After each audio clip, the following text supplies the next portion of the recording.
आज कामकाज सल्लागार समितीची सकाळी 10 वाजता बैठक झाली। त्यामध्ये जो कार्यक्रम ठरलाय, खरं तर आमची आग्रही मागणी आहे की अजून एक आठवडा अधिवेशन त्या ठिकाणी वाढवलं पाहिजे। त्याचं कारण असं आहे की अर्थसंकल्पीय अधिवेशन आहे, आम्ही अनेक अधिवेशनं पार पाडलेली आहेत किंवा विरोधी पक्षामध्ये पण काम केलेलं आहे। मागे कोरोनाच्या वेळेस आपल्याला मनात असताना देखील काही बंधनं होती आणि काही गोष्टी पाळायच्या होत्या, त्याच्यामुळं अधिवेशन फार काळ घेता येत नव्हतं। आता काही तशा प्रकारची परिस्थिती राहिलेली नाही आहे आणि आता ह्या सरकारचं तसं बघितलं तर हे पहिलं अर्थसंकल्पीय अधिवेशन आहे। कारण मागचं अर्थसंकल्पीय अधिवेशन मीच अर्थमंत्री म्हणून महाविकास आघाडीच्या वतीनं सादर केलेलं होतं आणि त्याच्यानंतर जूनमध्ये काही घटना घडलेल्या आपल्याला माहिती आहे, त्याच्यातनं स्थित्यंतर झालं।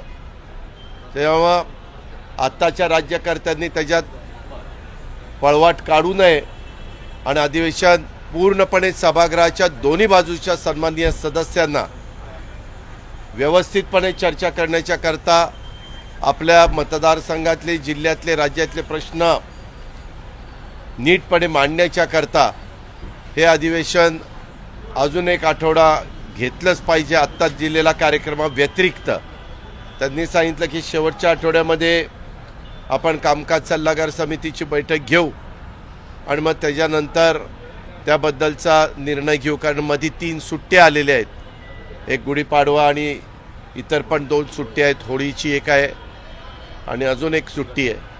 त्याच्यावर 3 सुट्ट्या आलेल्या असल्यामुळे तेवढं कामकाज त्या ठिकाणी कमी पडतं। आणि मागे बघा, नागपूरला अधिवेशन चालू असताना आम्ही विरोधी पक्षांनी सकाळी 9 वाजल्यापासून हजर राहायचो आणि उशिरापर्यंत बसण्याची आमची मानसिकता तयारी असायची, परंतु लक्षवेधी लावत असताना थोडंसं सत्ताधारी पक्षाला झुकतमाप दिलं जायचं किंवा लक्षवेधी लावली तरी मंत्र्यांच्याकडनं उत्तर यायचं नाही आणि त्याच्यातून त्याला न्याय मिळायचा नाही त्या लक्षवेधीला। तेही मुद्दे आम्ही मांडले की बाबा असं होऊन चालणार नाही, ज्या मंत्र्याची लक्षवेधी लागेल त्या मंत्र्यांनी हजरच राहिलं पाहिजे आणि त्याला उत्तर दिलं पाहिजे, छापील पण उत्तर। तो हक्क आहे विधानसभा सदस्याचा, विधान परिषद सदस्याचा, त्याच्या हक्कावर कुठल्याही प्रकारे वेगळं काही घडता कामा नये अशा प्रकारचे आम्ही मत तिथं मांडलं। त्यांनी ते मान्य केलं किंवा मागे 2 आठवड्याचं अधिवेशन होतं त्यावेळेस काही थोड्या बहुत घटना घडल्या। नंतर थोर स्वातंत्र्य सेनानी क्रांतिसिंह लाडसाहेब त्यांच्या बाबतीमध्ये पण एक ठराव हा मागच्या अधिवेशनामध्ये आणायचा होता। त्यावेळेस अध्यक्ष महोदयांनी ते मान्य केलेलं होतं, परंतु काही कारणांनी तो घेता आला नाही। तर त्यावेळेस ते म्हणले होते की पुढच्या वेळेसच्या अधिवेशनात घेऊ, तर त्याच्याही बद्दलची आम्ही आग्रही मागणी केली। आणि आपल्याला सगळ्यांना माहिती आहे की मराठवाडा मुक्तीसंग्रामाचा अमृत महोत्सव हा सुरू झालेला आहे। मी मागच्या वेळेस अर्थसंकल्पामध्ये त्याचा उल्लेख केलेला होता आणि 500 कोटी रुपयाची तरतूद केलेली होती आणि त्यावेळेस खरं तर ह्याबद्दलचं मराठवाडा मुक्तीसंग्राम अमृत महोत्सवाच्या संदर्भामध्ये सर्व पक्षीयांच्या सहभागातनं तो साजरा केला जावा आणि मोठ्या प्रमाणामध्ये साजरा करावा जावा, कारण त्याला 75 वर्ष पूर्ण झाली। आणि आज नव्या पिढीला 8 जिल्ह्याचा अपवाद वगळता मराठवाड्याच्या आजूबाजूच्या जिल्ह्यातल्या लोकांना, नवीन पिढीला अधिकची माहिती नाही आणि ती पण अधिकची माहिती मिळाली पाहिजे। शेवटी ज्या राज्यामध्ये राहतो त्यावेळेस संयुक्त महाराष्ट्राचा मंगल कलश आणताना विदर्भ असेल, मराठवाडा असेल आणि हा सगळा भाग ज्यावेळेस मराठी भाषिक म्हणून पुढं आला त्यावेळेस नवीन पिढीला पण ह्याबद्दलचं कुणाचं योगदान होतं, कुणी त्या काळामध्ये काम केलं याचा थोडासा उल्लेख झाला पाहिजे, तशी चर्चा झाली पाहिजे, तशा प्रकारचे कार्यक्रम झाले पाहिजे। आणि मी त्या काळात आम्ही उद्धव ठाकरे साहेबांच्या नेतृत्वाखाली 8 मराठवाड्यातल्या जिल्ह्यांचा पालकमंत्र्यांची एक समिती नेमलेली होती। ती पण समिती नंतर थांबवली आम्ही। आज त्यांना म्हटलं की ठीक आहे, आता तुमचं सरकार आले, तुम्ही 8 जिल्ह्यातल्या आमदार मंत्र्यांना पालकमंत्र्यांना तिथं नेमा आणि एक चांगला बहारदार कार्यक्रम त्या ठिकाणी घ्या. ही गरज आहे. ज्यांनी योगदान दिलं, ज्यांनी त्याच्यामध्ये स्वतःच्या कुटुंबाची स्वतःच्या जीवाची पर्वा न करता मराठवाडा मुक्ती संग्रामामध्ये भाग घेतलेला आहे, त्यांना अभिवादन करणं, त्यांची आठवण काढणं, पुढच्या पिढीला त्याबद्दलची माहिती उपलब्ध करून देणं, म्हणून तो एक कार्यक्रम दिमागदार करावा आणि त्यालाही बजेटमध्ये येणाऱ्या अर्थसंकल्पात तरतूद करावी, अशाही प्रकारच्या मागण्या आम्ही त्याच्यामध्ये केल्या. आणि इतर बाबतीमध्ये देखील काही दिवस आम्ही वाढवून घेतले. विशेषतः मागण्या ज्या असतात त्याच्यामध्ये 5 दिवसाच्या होत्या त्या 6 दिवसाच्या वाढवून घेतल्या. आणि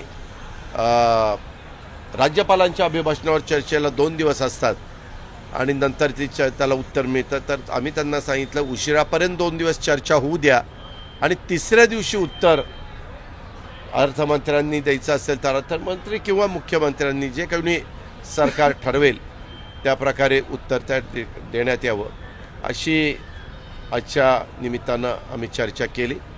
आणि बहुतेक जण बाळासाहेब थोरात माझ्या माहितीप्रमाणे सोडले तर बाकी सगळे सन्माननीय सदस्य हजर होते. विस्तार अजून झालेला नाही. या देखील वेळेला अनेक मंत्र्यांचा जो पदभार आहे, कामकाजाचा पदभार आहे, तो इतर मंत्र्यांवर सोपवला जाण्याची शक्यता आहे. मी वेळोवेळी हा मुद्दा मांडत असतो, जाहीर सभेत मांडत असतो, महिलांना प्रतिनिधी द्या म्हणून सांगत असतो. महिलांचा हे एक प्रकारे अपमान करतायत. महिलांनी ही गोष्ट लक्षात ठेवावी आणि त्या पद्धतीनं सगळ्या महिलांनी निवडणुकीच्या वेळेस रश्मीसहित सगळ्यांनी बटन दाबताना नीटपणे विचार करावा सगळ्या महिला भगिनींनी, अशी त्यांना माझी सूचना आहे. आणि आम्ही आग्रह करतच असतो कारण चर्चा झाली पाहिजे. परंतु मागच्याही वेळेस त्यांनी मग 2 आठवड्यामध्ये संपवलं आणि ह्याही वेळेस सध्या तरी 3 आठवड्याचा, म्हणायला 4 आठवड्याचा कार्यक्रम, परंतु प्रत्यक्षात 20 दिवसातलं फक्त 17 दिवस अधिवेशन चालतं आणि मग अजून एक दिवस शनिवारचा आम्ही घेतला आहे, 18 दिवस. पण आमचं म्हणणं 18 दिवस म्हणजे साहित्रिक 18, 3च आठवडे होते. वर्किंग डेचा विचार करता तर 4 आठवड्याचं करावं अशी मागणी केली. त्यांनी आत्ता मान्य केली नाही, परंतु माझ्या माहितीप्रमाणे वेळ काढण्याकरता की आम्ही शेवटच्या आठवड्यामध्ये कामकाज सल्लागार समितीची बैठक लावू, बहुमताच्या जोरावर सगळं चाललं, रेटून चाललं, हेही चाललं.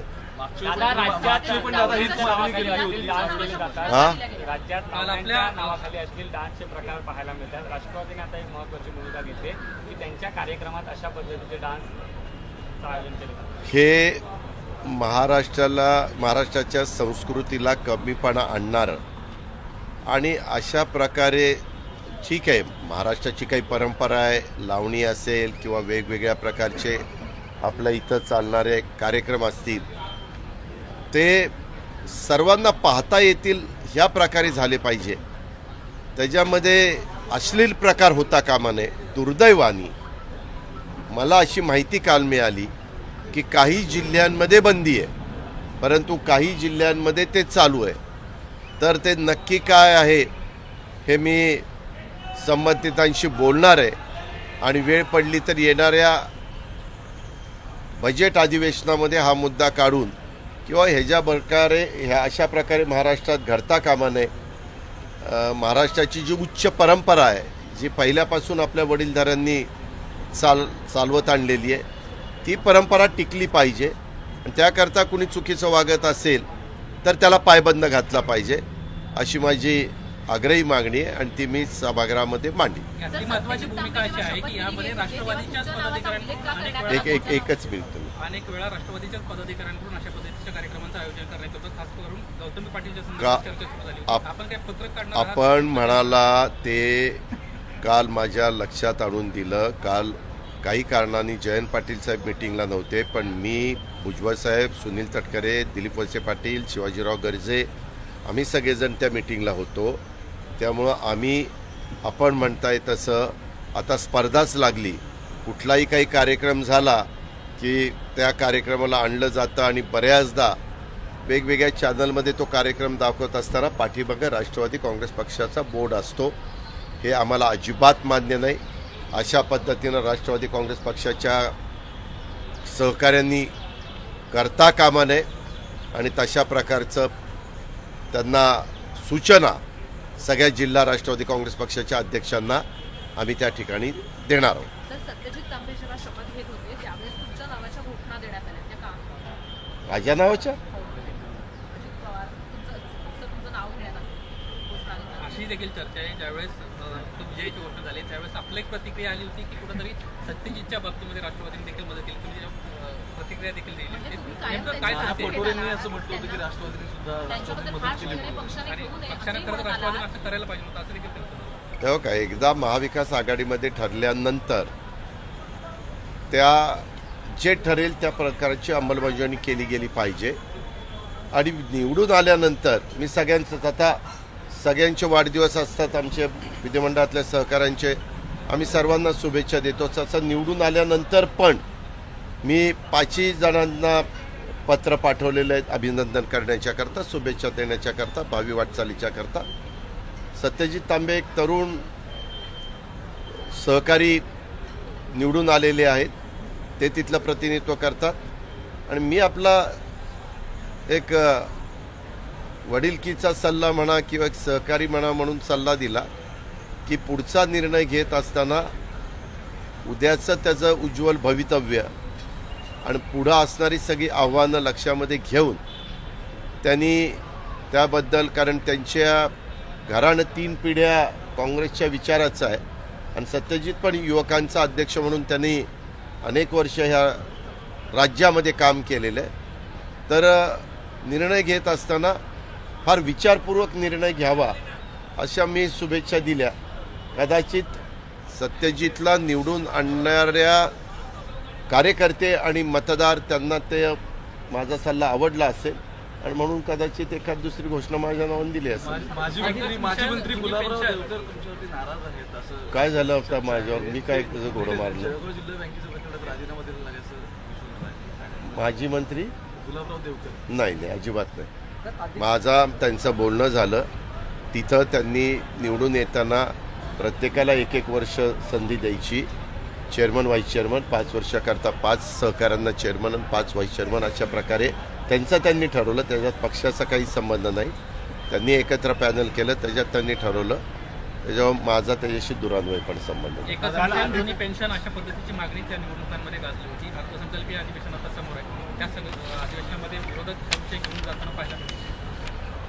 जे राज्याच्या हिताचा असेल, राज्याच्या भल्याचा असेल, ते गोष्टी सभागृहामध्ये झाल्याच पाहिजे आणि राज्य चालवत असताना सत्ताधारी पक्षांनी सर्वांचा विचार करून राज्याचा गाडा हाकला पाहिजे आणि आम्ही विरोधी पक्षाची जबाबदारी पार पाडत असताना राज्याचा सर्वांगीण विकासाचं हित लक्षामध्ये घेऊनच, मग त्याच्यामध्ये शिक्षकांच्या काही मागण्या असतात, इतर वेगवेगळ्या घटकांच्या मागण्या असतात, त्यांचा आदर करूनच त्याच्यामधनं मार्ग काढायचा असतो.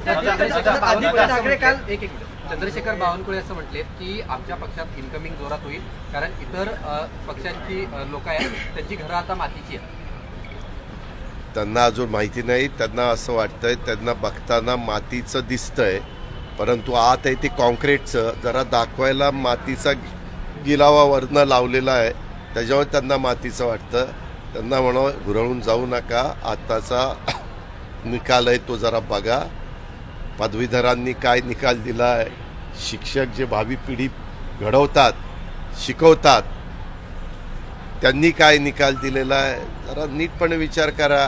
कुणीच कायमचं, आता पूर्वीच्या काळामध्ये निर्विवाद एका पक्षाची सत्ता असायची, काळ बदलला. जनता पक्षाची पण मध्ये सत्ता आली, नंतर त्यांनी पण नीटपणे कारभार केला नाही असं माझं नाही, जनतेचं मत झालं. जनतेने पुन्हा बदल केला आणि काँग्रेसला आणलं, नंतर पुन्हा वाजपेयींना आणलं, पुन्हा मनमोहन सिंगांना 10 वर्ष आणलं, पुन्हा आता 10 वर्ष मोदी साहेबांना आणलं. जनता जनार्दन सर्वस्व असते, त्याच्यामुळं त्यांनी बरं वाटण्याच्याकरता आता ते बारामतीला पण गेले होते, बारामती जिंकायला. आता एकीकडे बारामती जिंकायला जातात आणि एकीकडे त्यांच्याच सरकारचे मंत्री बारामतीतलं काम पाहायला जातात आणि त्याचं अनुकरण आपल्या भागात कसं करता येईल हाही प्रयत्न करतात.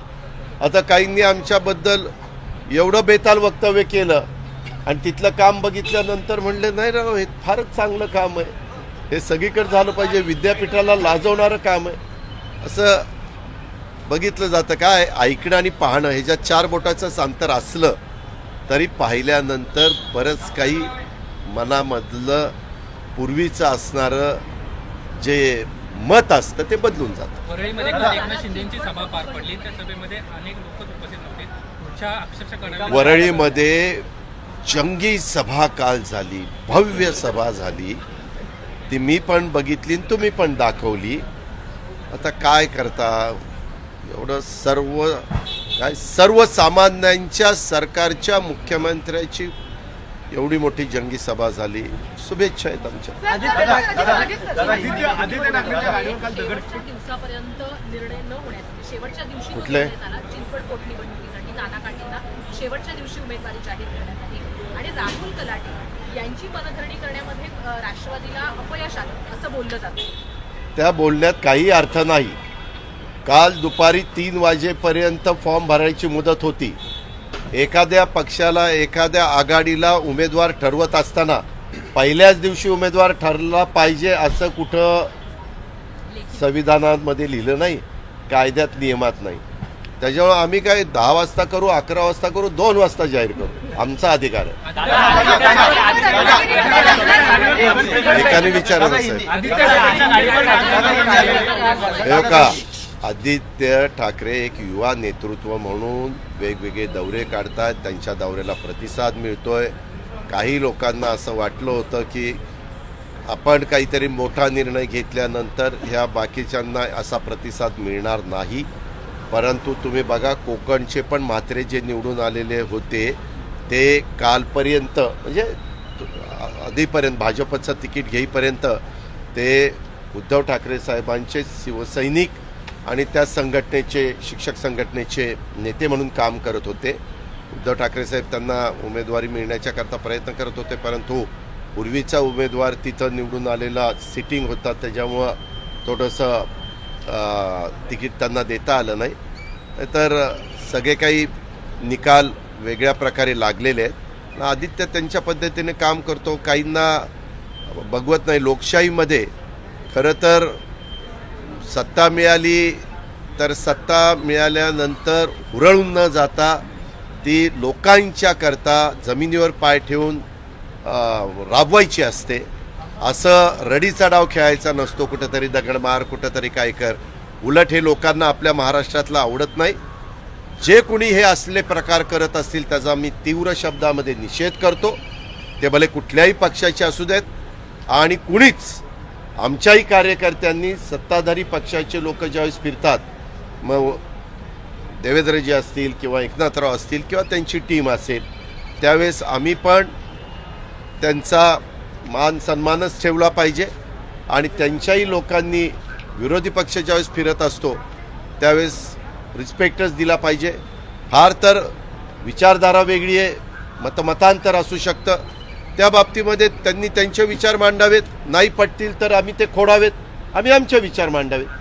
पण हे दगडं मारणं, शाई टाकणं किंवा कुठंतरी काहीतरी अहिंसेच्या मार्गाने जे करायचे ते करा, पण कायदा हातामध्ये घेण्याचा प्रयत्न विरोधी पक्षांनी पण करू नये, सत्ताधारी पक्षांनी. रत्नागिरीमध्ये रिफायनरीला विरोध करणाऱ्या पत्रकाराचा अपघात झालेला आहे, ही घातपाताची शक्यता असं वाटतंय. जोपर्यंत नीटपणे पोलीस तपास होऊन वस्तुस्थिती समोर येत नाही आणि पोलीस चौकशीमध्ये काय निष्पन्न होतंय ते कळत नाही, तोपर्यंत एकदम माझ्यासारख्याने अशा प्रकारचं विधान करणं उचित नाही. त्याची चौकशी करा. शेवटी प्रत्येकालाच आपली आपली मतं मांडण्याचा अधिकार, तुम्हाला पत्रकार म्हणून बातम्या मिळवण्याचा अधिकार, वेगवेगळ्या प्रकारची माहिती मिळवण्याचा अधिकार हा तुम्हाला चौथा स्तंभ म्हणून मिळालेला आहे. त्याचा आम्ही पण आदर केला पाहिजे. आणि हे काय नक्की घडलेलं आहे आणि कशामुळं घडलेलं आहे, तो अपघात असेल तर गोष्ट वेगळी, त्याकरता आपण काळजी घेतली पाहिजे. परंतु ते मुद्दामहून कुणीतरी घडवलेलं असेल तर त्याचा कोण मास्टर माइंड असेल त्याच्यावर ऍक्शन झाली पाहिजे. आर्थिक सल्लागार परिषदेने सरकारने घोषणा केली आहे, त्यामध्ये करण अदानीचं नाव आहे. आधीच अदानी ग्रुपची ज्या पद्धतीने पडझड आपण पाहत आहोत त्याच्यावर आधीच ठपका आहे, संशयाच्या सगळं वातावरणात आहे. सरकारने अशा पद्धतीने करायला घ्यावं. 6 तारखेला सरकारने काय निर्णय घ्यावा हा त्यांना बहुमताने अधिकार दिलेला आहे. त्याच्यावर टीका टिप्पणी करण्याचा अधिकार जरूर विरोधी पक्षाचा आहे. पण कुणीही सरकारमध्ये असलं तर ज्याच्यातून जनतेच्या मनामध्ये काही संभ्रम असेल, जनतेच्या मनामध्ये काही गैरसमज असेल किंवा काही समज असेल तर त्याची शहानिशा करून वेगवेगळ्या पदांवर वेगवेगळे योग्य पद्धतीचे लोक नेमले तर ते जास्त त्या राज्याच्या भल्याच्या दृष्टीने चांगलं. दादा हिंदी होता है कि सत्र जो है बढ़ाने की आपने मांग की है, क्या मांग है? ये बजट सत्र आने वाला है मेरे ख्याल से 27 फरवरी से. तो उन्होंने 20 दिन का कार्यक्रम रखा है, वर्किंग डे. लेकिन वर्किंग डे 20 दिन नहीं होते हैं, उसमें 3 छुट्टियाँ आती है. खाली 17 दिन ही डेज ही वर्किंग के मिलते हैं. हमारा ये कहना है कि बजट सेशन है, बजट सेशन के बारे में बहुत से जो MLAs रहते हैं, MLCs रहते हैं, उनको अपनी कॉन्स्टिट्यूंसी में जो प्रॉब्लम आते हैं एक विधायक के नाते वो हल करने के लिए वो ये बजट सेशन का उपयोग कर सकते हैं. इसीलिए वो 1 हफ्ता और बढ़ाना चाहिए, ऐसी डिमांड हमने आज की कामकाज सलाहकार समिति में की है. दादा बजट में सरकार ने 2016 के पहले के जो सहकारी संस्था चीनी मिल की जो बकाया था इनकम टैक्स का वो माफ किया और टैक्स संस्था को बहुउद्देश्य का दर्जा दिया है. बीजेपी का कहना है कि जो 40 साल में नहीं हुआ मोदी सरकार ने किया है और सहकारिता को बल दिया है, इसका फायदा भी उन्हें आने वाले चुनाव में होगा. उसमें ये जो डिसीजन हुआ उसके लिए उनका अभिनंदन, कॉन्ग्रेचुलेशन. अच्छा डिसीजन लिया, लेकिन 40 साल में नहीं हुआ तो भी 40 साल में इनकम टैक्स भरने की ज़रूरत वो कोऑपरेटिव शुगर फैक्ट्री को नहीं देनी पड़ी. हमेशा प्रणब मुखर्जी साहब हो, पी चिदम्बरम साहब हो, AK एंथोनी साहब हो, जो भी फाइनेंस मिनिस्टर थे, हम पवार साहब के साथ एक डेलीगेशन लेके जाते थे और हमेशा ये पोस्टपोन करो आगे हम वो ढकल देते थे. लेकिन इस दफ़ा उन्होंने वो डिसीजन लिया और उसकी मेरे ख्याल से ये जो बजट है, बजट में उन्होंने वो इम्प्लीमेंट करने की डिक्लेयर भी किया है. ये बहुत अच्छा उन्होंने डिसीजन लिया है. उसके लिए मैं पूरे फार्मर्स की तरफ से उनका अभिनंदन करता हूं. लेकिन दादा बीजेपी इसको ऐसे प्रोजेक्ट कर रही है कि पिछली सरकार का फेल्योर था और कांग्रेस एनसीपी का जो सरकार का मजबूत गढ़ है अब उसमें कहीं ना कहीं वो नहीं, आप बार बार उसको गलत तरह से बोल रही है, वो गलत है. हमारे ज़माने में भी एक भी शुगर फैक्ट्री को इनकम टैक्स देने की ज़रूरत नहीं रही. उसमें कहीं अकाउंट सीज नहीं हुए. ये कैंसल अभी जो डिसीजन हुआ वो नहीं हुआ, लेकिन उनके तरफ से जो भी इनकम टैक्स उनको लगा था वो भरने की जरूरत कभी भी कोई भी शुगर फॅक्टरी को नहीं पड़ी. देवेंद्र फडणवीस हेच म्हणाले की गेले 20 वर्ष पवार साहेब दिल्लीत जात आहेत, पण एकाही अर्थमंत्र्यांनी त्यांचं हे सगळं प्रकरण मान्य ना, मी म्हणतो ना, मग मी अभिनंदन केलं ना. शुगर लॉबी त्यांच्यासोबत असं देतात. नाही, शुगर लॉबी अशी कुणाच्या बरोबर नसते. एखादा निर्णय झाला म्हणजे लगेच शुगर लॉबी तुमच्या पायामध्ये यावी हे सोडून द्या. शुगर लॉबीचे एक दिवसाचा प्रश्न नसतो. शुगर लॉबीचे सातत्याने वेगवेगळे प्रश्न असतात. आत्ता मग हा जसं मी अभिनंदन करतो तसाच जगामध्ये साखर 3900 ते 4000 रुपये क्विंटल चाललेली आहे. शुगर फॅक्टरींना फ्री सेल कोटा देत नाहीये, त्यांनी मर्यादित कोटा दिलेला आहे आणि त्याच्यामुळं आपल्या इथं साखर चालली 3200 ते 3300 रुपये. परदेशात जर साखर पाठवली तर 4000 रुपये येईल. 700 रुपये भाव वाढला त्या शेतकऱ्यांना पैसे मिळणार नाही. मग त्याच्याकरता हे सरकार दोषी नाही. कठीण आहे. ज्यावेळेस तुम्ही क्रेडिट घेण्याचा प्रयत्न करता त्यावेळेस तुमच्याकडनं जे शेतकऱ्यांचं नुकसान होतंय त्याच्याबद्दलची पण जिम्मेवारी घेतली पाहिजे. क्रेडिटच्या बद्दल मी अभिनंदन केलं, पण ह्याच्याबद्दल माझी मागणी आहे. मी मुख्यमंत्र्यांकडे केली, उपमुख्यमंत्र्यांकडे केली, पार्लमेंटमध्ये आमच्या मेंबर ऑफ पार्लमेंटनी तिथं सांगितलेली आहे गेल्या वर्षी अशा प्रकारचं कोटा पद्धत नव्हती. तुम्ही पण माहिती घ्या. त्या कारखान्यांना पाहिजे तेवढी साखर एक्सपोर्ट करता येत होती आणि पैसे मिळत होते आणि ते फार्मर्सला जात होते. पण ते थांबवलं. कशाकरता थांबवलं? बरं, असंही नाही की ती साखर परदेशामध्ये गेली तर आपल्या इथं साखरेचे भाव वाढतील. आपल्याकडं साखरेचे गोदामं एवढी भरलेली आहेत की तुमच्या माझ्या देशाची रिक्वायरमेंट वर्षभराची जी आहे तेवढा साठा आपल्याकडे. दुसरी गोष्ट, आपल्याकडची जी साखर मार्केटला जी विकली जाते ती स्मगल होऊन श्रीलंकेला, बांगलादेशला, पाकिस्तानला आणि परदेशात जाती. मग तो पैसा कोण कमवतं? शेतकऱ्यांना मिळत नाही. तो पैसा स्मगल करणारी लोक, चुकीचं वागणारी लोक, त्या ठिकाणी ज्याला 2 नंबरचा व्यवसाय करणारे आपण म्हणू शकतो अशी लोक मिळवतात. मग आमचं म्हणणं की त्यांना पैसा मिळतो तोच पैसा रितसर मार्गाने शेतकरी वर्गाला मिळाला तर त्याच्यात वाईट काय? आणि ते केलं पाहिजे. तर शुगर इंडस्ट्री त्यांचं उदो करेल. सीजे हाऊस प्रकरणी जी कारवाई करण्यात आलेली आहे ती योग्य असल्याचं न्यायालयाने म्हटलंय. मांगी उठाई अभी हाँ? बीजेपी इसका फायदा लेने की कोशिश करे किसानों में. जो भी आपका गवर्नमेंट होगा और आपने कुछ अच्छा डिसीजन लिया तो उसके बारे में आप कोशिश करेंगे. वो कोशिश करेंगे तो हम उसके बारे में ये शुगर का बताएंगे. एक ठीक किया उसके लिए अभिनंदन, लेकिन दूसरा गलत किया उसमें से डायरेक्ट लॉस है, फार्मर्स का लॉस है. दादा सीजे हाऊसवर जी कारवाई झालेली आहे मुंब्रा देवी असं नाव मंत्री अहो मी तुम्हाला सांगतो, इतर लोक कुणी काय मागणी करतात, आम्हाला काय करायचे? उद्या तुझं नाव बदलायचं कुणी ठरवलं तर मला काय घेणं देणं? एक मिनिट तसं नाही रे बाबा. त्यामध्ये रेल्वेच्या बद्दलचा निर्णय विधायक MLA नाही. तो सर्वस्वी अधिकार रेल्वे मंत्रालयाचा आहे. आता आपल्याकडं पण एखाद्या एअरपोर्टला नामकरण करायचं म्हटलं, एखाद्या शहराचं नामकरण करायचं म्हटलं तर ठराव करून ते शेवटी सेंट्रललाच पाठवावे लागतात. तसं रेल्वे स्टेशनचं पण नाम आम्ही मागे छत्रपती शिवाजी महाराज VT स्टेशनचं नाव आपण बदललं. ते आपण इथं जरी जाहीर केलेलं असलं तर मान्यता रेल्वे विभागाने दिली, त्याच्यानंतर झालं.